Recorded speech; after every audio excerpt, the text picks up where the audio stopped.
الماضية بالنسبة للهلال. هذه محاولة بينية خطيرة داخل المنطقة وكرة بونو يتدخل، بونو يبعد الخطر. يا لها من فرصة، يا لها من لقطة جميلة لمصلحة ضمك، مرة أخرى في الهجوم ومرة أخرى في المحاولة، لكن في الأخير تحولت الكرة إلى ضربة مرمى. الكرة الخطيرة أفوقاتنا على مستوى الدفاع. نعم، كرة كانت قريبة من جانب عسان سيسيه، ولكن بونو خروج في توقيت حاسم رائع لحارس في 4 مباريات كان عنده 11 تصدي.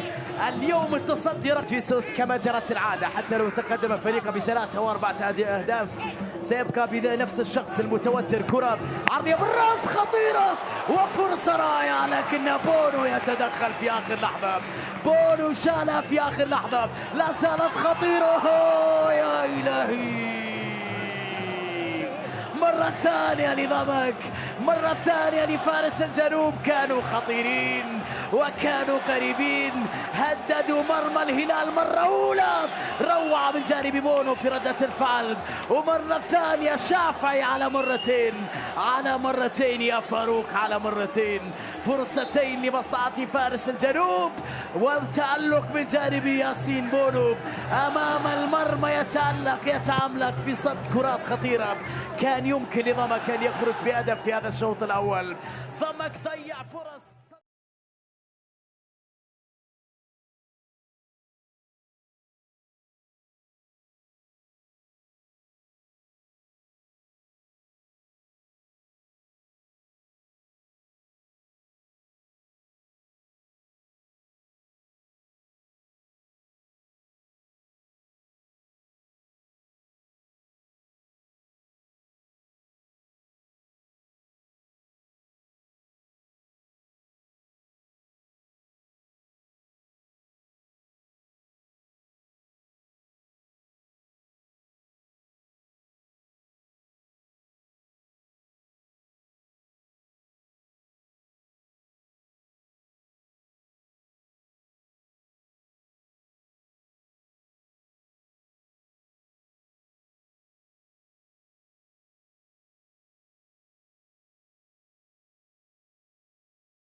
مشاهدينا الأعزاء، المرجو الاشتراك في القناة وتفعيل الجرس ليصلكم كل ما هو جديد.